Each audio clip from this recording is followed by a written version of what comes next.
Yeah, so that we're not just passive observers of our genetics. The more we understand, the more we can come up with actual treatments. And I think that's an important aspect to realize when people are thinking about strong effect versus weak effect variants. So some variants have strong effects. We talked about these Mendelian disorders where a single gene has a sufficiently large effect, penetrance, expressivity, and so on and so forth, that basically you can trace it in families with cases and not cases, cases, not cases, and so on and so forth. But even so these are the genes that everybody says, oh, that's the genes we should go after because that's a strong effect gene. I like to think about it slightly differently. These are the genes where genetic impacts that have a strong effect were tolerated. Because every single time we have a genetic association with disease, it depends on two things. Number one, the obvious one, whether the gene has an impact on the disease. Number two, the more subtle one, is whether there is genetic variation standing and circulating and segregating in the human population that impacts that gene. Some genes are so darn important that if you mess with them even a tiny little amount, that person is dead. So those genes don't have variation. You're not going to find a genetic association if you don't have variation. That doesn't mean that the gene has no role. It simply means that the gene tolerates no mutations. So that's actually a strong signal when there's no variation. That's so fascinating. Exactly. Genes that have very little variation are hugely important. You can actually rank the importance of genes based on how little variation they have. Yeah. And those genes that have very little variation, but no association with disease, that's a very good metric to say, oh, that's probably a developmental gene because we're not good at measuring those phenotypes. So it's genes that you can tell evolution has excluded mutations from, but yet we can't see them associated with anything that we can measure nowadays. It's probably early embryonic lethal. What are all the words you just said? Early embryonic what? Lethal. Meaning that if that you don't embryo have that will thing, die. okay. There's a bunch of stuff that is required for a stable functional organism across the board for our entire for entire species, I guess. If you look at sperm, it expresses thousands of proteins. Does sperm actually need thousands of proteins? No, but it's probably just testing them. So my speculation is that misfolding of these proteins is an early test for failure, so that out of the millions of sperm that are possible, you select the subset that are just not grossly misfolding thousands of proteins.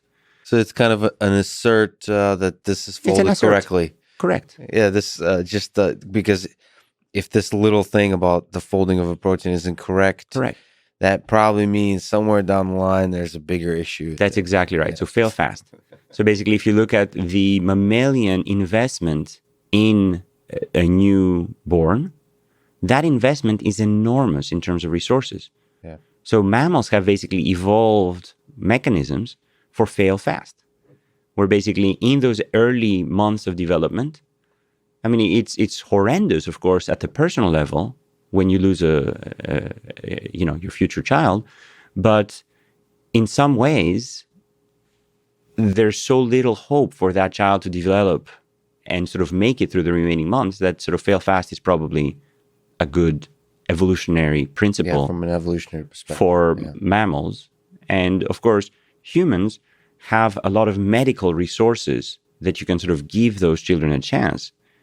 And, we have so much more success in sort of giving folks who have these strong carrier mutations a chance.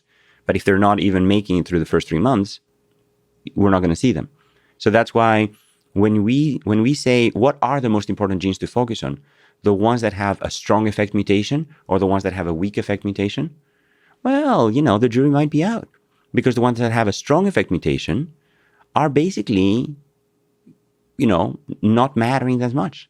The ones that only have weak effect mutations, by understanding through genetics that they have a weak effect mutation and understanding that they have a causal role on the disease, we can then say, okay, great, evolution has only tolerated a 2% change in that gene.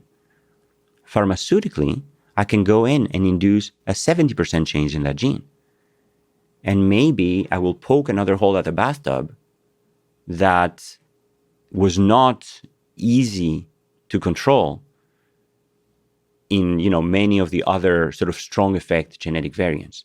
So, okay, so there's this beautiful map of across the population of things that you're saying strong and weak effects. So stuff with a lot of mutations and stuff with little mutations, with no mutations. And you have this map, and it lays out the puzzle. Yeah. So when I say strong effect, I mean at the level of individual mutations. So basically genes where, so you have to think of first the effect of the gene on the disease. Remember how I was sort of painting that map earlier from genetics all the way to phenotype? That gene can have a strong effect on the disease, but the genetic variant might have a weak effect on the gene. So basically, when you ask, what is the effect of that genetic variant on the disease? It could be that that genetic variant impacts the gene by a lot, and then the gene impacts the disease by a little. Or it could be that the genetic variant impacts the gene by a little, and then the gene impacts the disease by a lot. So what we care about is genes that impact the disease a lot, but genetics gives us the full equation. And what I would argue is if we couple the genetics with expression variation to basically ask what genes change by a lot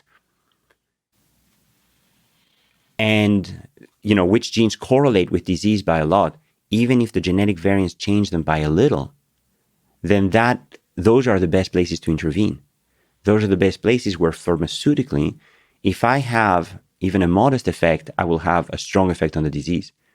Whereas those genetic variants that have a huge effect on the disease, I might not be able to change that gene by this much without affecting all kinds of other things.